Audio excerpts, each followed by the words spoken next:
Sims, let's go.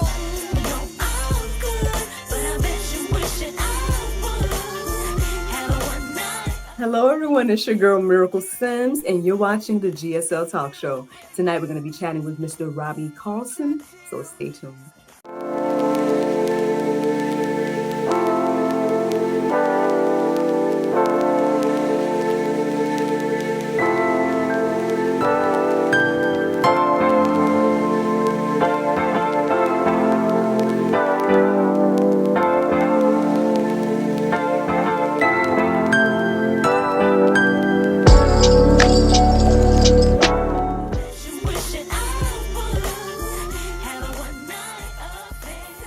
Welcome back to the GSL Talk Show. I'm here with Mr. Robby Carlson. How you doing? Good. How are you doing, Miracle? I'm good. I'm good. Glad to have you here. Thank you for having me. Yes, sir. Yes, sir. Can you tell me where you're from and a little bit about yourself? Yeah, I'm actually originally from Vancouver, Canada, and then we recently moved over to Lethbridge, Alberta. So it's still in Canada. Oh, okay. Yeah. Awesome. Cool. Well, hey, man, look, I got a few people that I've been able to talk to from over there in Canada. So it's a guy we grew up with that, look, we crossed the lines and all good stuff. I was going to ask, like, what do you think that right now there's the rumors about, American and Canada connecting or whatever. What do you feel about that as a Canadian? Oh, me personally, I'm not, doesn't matter to me, but I know a lot of my friends that they're more Canadian patriots. And even though they love they love the States, they love Canada, but they don't love where the Canadian direction is going. They're kind of against that idea. Other people are for it. I think it's just a joke and it's not going to happen. I'm sure. I mean, who knows? I don't know. I saw some people like doing projections on like, well, what would things look like if that did happen and stuff. And I'm like, I never even thought about that. But I mean, just seeing if Canadians are thinking about it. Yeah, no. Most of my friends that I talk to, they're not for it. They wouldn't want it to happen. Oh, okay. Well, I understand. I mean, you have your own country, and then you're like, oh, I can understand that. I think some people are actually scared about it because Trump usually goes through what he says, and the person who's running right now for us, it usually says whatever he wants. Interesting. Well, I mean, I guess may God control whatever happens, right? Yeah. Well, I mean, I'm sure you probably didn't come to get all deep into that. I just was curious, as a Miracle with a Canadian on the line. But I mean, yeah, like, so what have you been up to, Mr. Robby? Like, what is going on in your life? What's going on in my life? So there's actually been a lot going through my life. So about 5 years ago, while I was living in Vancouver, I was actually trying to be a missionary, and I had a job while I was doing so as well. I was a building manager, and after this missionary process we were going through, we couldn't raise enough funds to go. So what happened was we were let go with the missionary organization. And then shortly after, I lost my job. And because I was a building manager, it had my home in it as well. And I lost my home as well. Wow. Yeah. Okay. And so with that, I had a wife and I had 2 kids at the time. And essentially we kind of became homeless. We were kind of couch surfing, and we stayed with my mother-in-law and her boyfriend. And the mental battle that a man has to go through to be like feeling inadequate to not be able to provide for his family was a big toll on my end. Yeah. And just had to go through daily steps to try to conquer it, get through it. And then eventually we were able to find a place for us to stay. And with that, I got a job in sanitation. Okay. Yeah. And so that was the steps. And you think your life is just, where am I? You're dealing with feces essentially. And like, what am I doing? What has God brought me here for? Like, is my life of any meaning? And then together with my wife and family, we worked through it. We persevered. We ended up getting able to move over here into Alberta. And then I got a nice job doing concrete, and God's been blessing us through that. And then on the side, I like to write children's books. Okay. Yeah.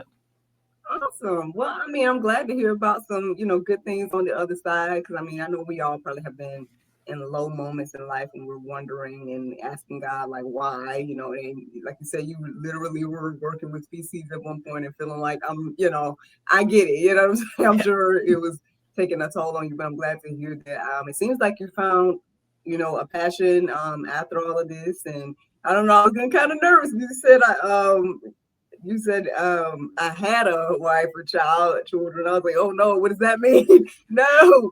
But it seems like, you can let me know if I'm wrong, but it seems like, y'all pushed through and made it. And yeah, we pushed through, we made it. When I said I had 2 kids, is because now I have 4. Oh, so. Okay. Listen, look, okay, increase and being fruitful and multiplying. Okay. Yeah. Good. Okay. Because I was like, oh no. Shit, don't tell me she left you after that's a lot to lose in one time. Oh my gosh. You already lost so much. Okay, good. As wives should do. Well, shout out to her. Yeah. No, it was she stuck around, and it's amazing that we were able to go through that battle together. It really strengthened us and helped us to persevere and to know that God can bring us out of any situation. Yes, good. I'm so glad to hear that. Because again, in these days and times when people, just let people go for whatever reasons. Are you familiar with this show? That it's like a YouTube show. It's called like Pop the Balloon or something. And people, they go and they say they want to find love, but then they pop the balloon if they don't like something about a person, and then when they say what it is, it's like their shoes or something that's easily changed, and it's like, are you there for love or And so when people have that type of mindset, it's kind of like, again, marriage is taking a toll. We could go on and on, I'm sure, about that part. But anyway, like I said, shout out to you and your wife that you guys pushed through and made it through those hard times. I was gonna say, like, I mean, well, if you don't mind talking about that, like a little bit more, I feel like, I mean, I know that is a testimony all by itself, just you sharing that, but I don't know, like, what helped you to one, maintain you and your wife in your marriage, right? And then also to push through as a man, because I get that, I know I witnessed on my husband from between jobs and different things like that. And so, I guess just share with the audience, if you don't mind, if you can share with the audience about, what that's like as a man, because help wives understand, and like things maybe that your wife did that was that able to go encourage you, or anything that you feel led to share about that. I would love to hear. Yeah. So one of the things, if you look at the word decision, it really means death to all other options.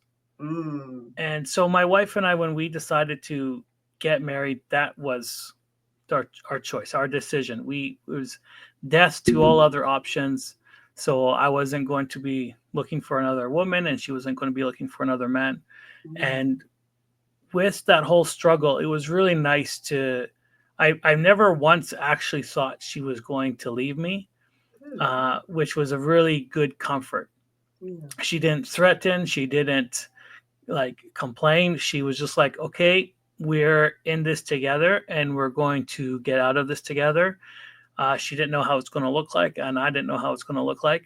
But with that, we grow as a bond. When you think about like people who go to war, and they have like the brotherhood in the trenches, and they talk about these experience where they're closer with the people who they were in the trenches with than they were with other people. And really, when you have a relationship and you want to build those relationships with people, you got to go through those hard times and you make through it together.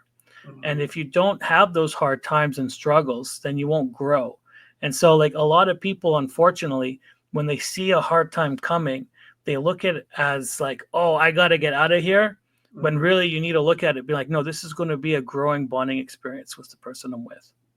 Yes, that's good. That is. I knew you had something good to tell us now. Yes, yes. And I mean, it sounds like you're a man of faith and whatnot. So I would love to hear that journey as well. Like, were you always there? I mean, obviously you were getting ready to get into the missionary side of things, which we know the enemy try to come and get anybody to, doing ministry. So obviously, Yeah.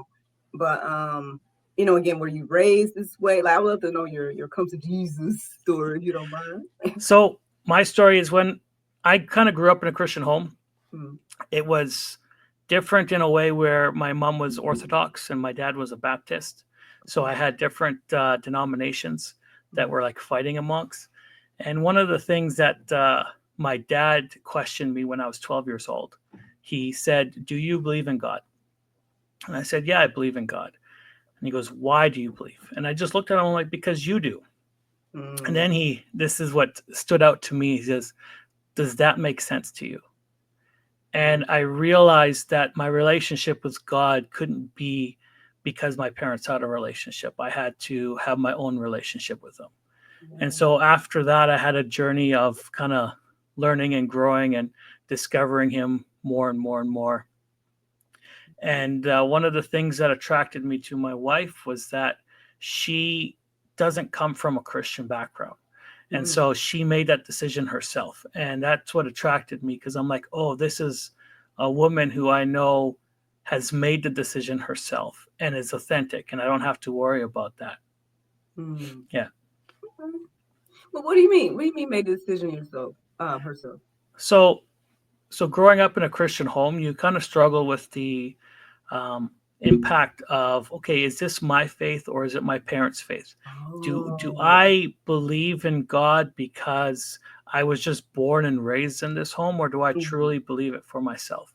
And I've gotcha. been working with youth in the church for about 15 years now, Hmm, and I really challenged them to step out and be like, look, you can't believe in God because your parents do, because He's God the Father, not God the grandfather. mm, okay, and, that's good.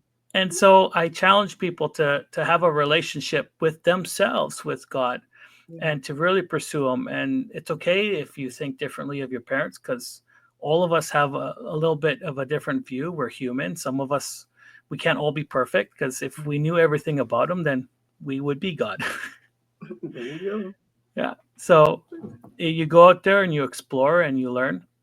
And yeah, and I fell in love with Jesus kind of like when I was 16. I stepped out on my own and really just decided to discover who He was. go. And then by the time I was 19, I got baptized. And yeah, I just wanted to live a life for Him. And my wife wanted that as well. And so we got married. We had um, we had infertility issues for about the first 5 years Mm, of our marriage, mhm, and that was also a bonding experience. Well, here, let me step back for going through the trenches, like I said earlier. mhm, So for my wife and I, we wanted to do it like the old-fashioned way, where we wanted to wait till we were married, mm. and her family was very against it. So her family they're not believers. Okay. And so they were like, you shouldn't get married because you're so young. So she was 19 and I was 21 when we got married. Okay.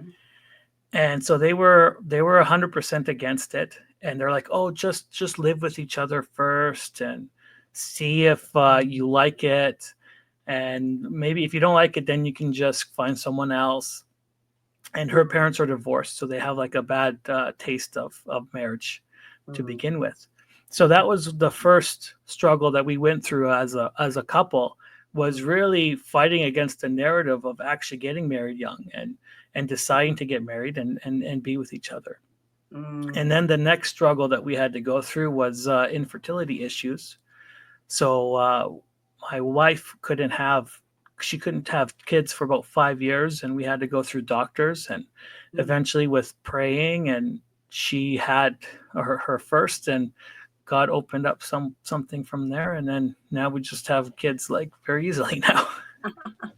Awesome, awesome. Well, I mean, well, not awesome about the bad feedback from your, in the beginning, but definitely awesome that you saw God working through that situation and that y'all still push through. Like obviously, again, there was things coming against the union and all this. Sounds like from the beginning. So I'm glad, man. I'm glad to Yeah. hear that you guys, are persevering and obviously again bearing fruit in a variety of ways. Obviously, we can tell that you have a love for children. You're talking about working with them in the ministry, which I also do. So I mean, we could probably relate in that aspect as well. I don't know what age do you work with? Mostly I work with high school kids. Oh, okay. So Yeah. older ones. Okay, okay.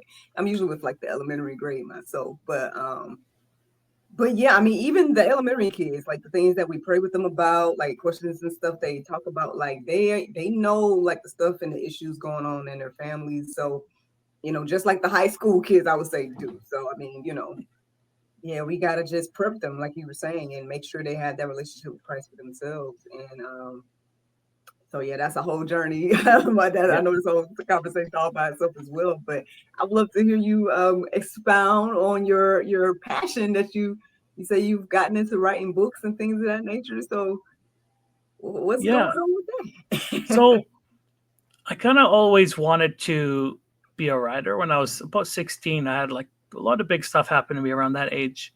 Mm, And I'm like, oh, I think God wants me to become a writer.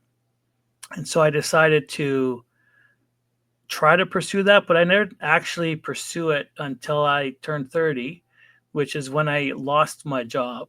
And mhm, so when I lost my job, one of the things that helped me keep my mind on track was that I would write books. nice. And writing books is probably one of the most difficult things to do, or at least for me, it's very frustrating, and I actually don't enjoy it at all. Oh, But I okay. knew that I wanted to do it, so I kept on pushing and trying to write a book. And then I wrote my first one, and then I wrote my second one, Hmm, and my second one was longer. And for that one, I told myself to be dedicated, where I had to write at least one word every single day. mm, So I ended up writing that book, and a year later, this whole AI situation started coming out. mhm, And so then I'm just like, wait a minute, like I had an idea for a children's book. mhm, So I'm like, let's write a children's book, and then we could use the AI to generate the art, and everything's going to be easy and great. So I wrote all these books, but when I tried to get art for them, it was really hard and difficult to do, and nothing was consistent. So I got mhm, rid of the AI program, and then I just realized that these books kept flowing from me for children's books. It was just easy and mhm, natural. And as I wrote them, I'm like, well, now I have all these books, so what am I going to do? So mhm. I started to find a an artist, and so then they started to illustrate the books for me. And right now I got six books that are out for the children's books. Nice. One, Congratulations. yeah, and they're kind of, I don't know, I almost feel like they're a little bit like self help books for children. Oh, okay. Yeah, so one of them, my favorite one's called "The Superpower You're Born With," and Mm, so just so everyone knows, it's like a good reminder for us how everybody knows or everybody has a superpower, but they don't remember that they had a superpower. mm, And the superpower that we have is to be childlike. mm, And with that, there's growing and learning, and we're not actually supposed to be perfect. And that's what the book talks about, is to be childlike and to grow and to learn, and to remember where you came from. Like when you were a kid, you'd fall down but you get back up. When you mhm, were riding your bike, you'd scrape your knee but you get back up. Like mhm. when you're trying to eat, you wouldn't be able to get it, you're getting it all over your face. But eventually now we're able to eat without getting it all over our face. Right. And so with that mindset, we continue to grow and continue to learn. Nice. Yeah. So, I mean, are all your books kind of like a series with a certain character, or is it like different books with different topics, or? Right now, they're kind of different topics, but Okay. the character series is pretty much just resembles of my family. So you'll see the same characters throughout the theme, and mostly they're my family. And a lot of these books that I write are for my children or about my children. Oh, They give me a lot of stories. I, I understand. I'm a mom of one at the moment. We're gonna see what the Lord do with the future, but yeah, he's I call him annoyingly adorable, and the things he say and do. I mean, yeah, Very inspirational, so I get it. Yeah, Awesome. one of the books that I had inspiration to write was, I don't know if you've experienced this, but for some reason one day I woke up and there's just like a poop in every single toilet. And I'm like, why can you guys not flush the toilets? I just don't get it. Well, I haven't had that in our household, but I remember those days in college. I used to be an RA, and I would have to put signs on the door for the female dorm. Okay, you had to put signs on the doors like "Don't forget to flush." Like what? I don't know what it is. Oh goodness. So that's the favorite. Oh no, that's not the favorite story. That's That's not what, my favorite story, but my favorite story about my books is like, just as a parent, like some people, they'll look at us thinking that, oh, he knows how his kids just listen to him. He mm, knows how to be a parent because my kids in the high school, they listen to him, but so his kids must obviously listen to him. But the thing is, my kids don't even listen to me because I'm dad. Like, what do I know? And so I will talk to my kids and I'll tell them something, and they would disregard it. And I'm like, well, what does this book say about it? And they're like, mm. oh, this book says that, but I'm the one who wrote the book.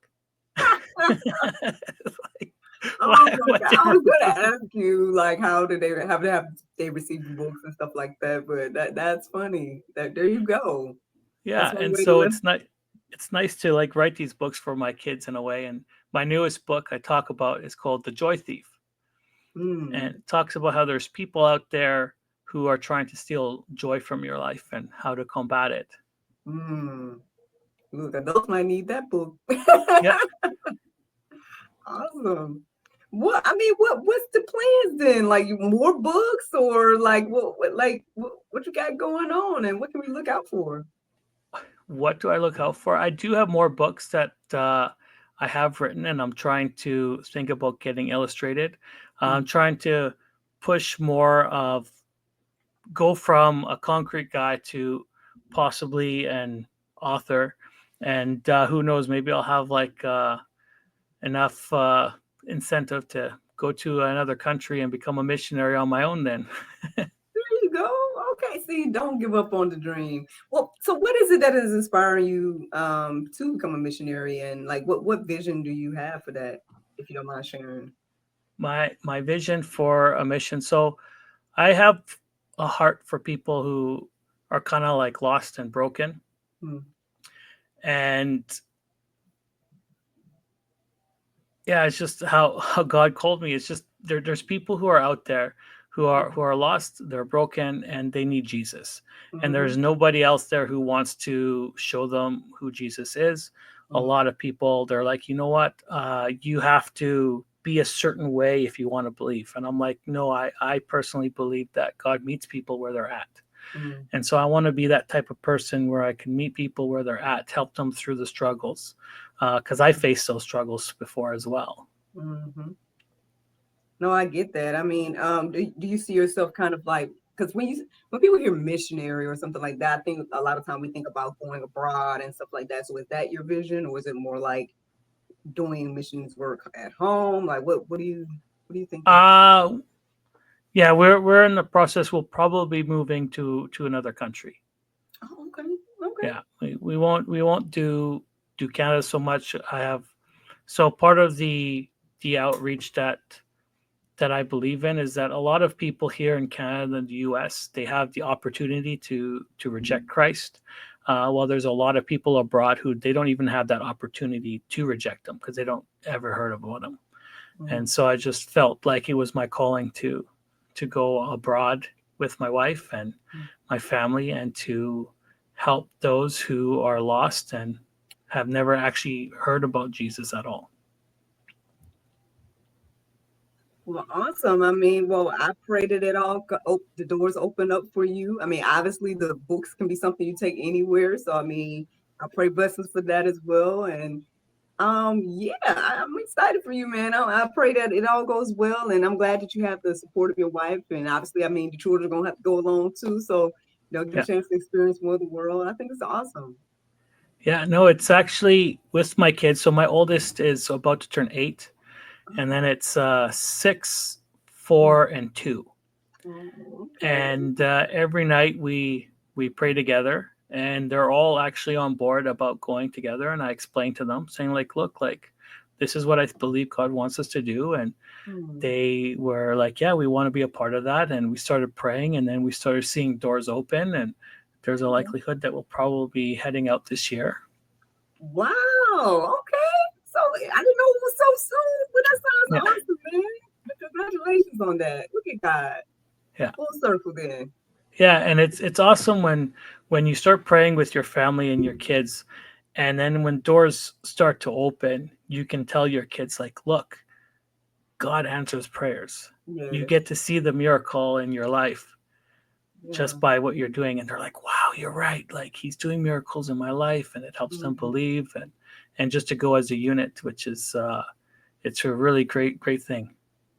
Awesome. Well, I guess look, next time you come, you'll be in some country, whatever the case may be, and let us know where you are and, Yeah. and keep up with everything.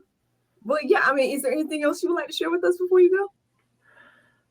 uh Not on the top of my head. I pretty much All right. Well, I mean, Mr. Robbie, I really enjoyed talking to you today and you sharing about your books and the testimony about your life. Your it sounds like amazing wife and family. And again, I just pray blessings for you. thank you so much. And I know it seems like an amazing thing, but it's been like a lot of years in the progress, right? Mm. It's not like it happens overnight. There's a lot of, my wife and I, we still fight about things, but we make sure that those fights are not long, and that Yeah. we reconcile as quickly as we can. Mm. Well, we about to have y'all come back and talk to us some more about marriage and stuff. Because I mean, again, we got to keep, again, the enemy. I feel like will use anything to attack, especially marriage. And so, I'm definitely an advocate for people staying together and working things out, working through things, and all that. So y'all, both of definitely welcome to come back whenever you like. Oh, thank you so much for that.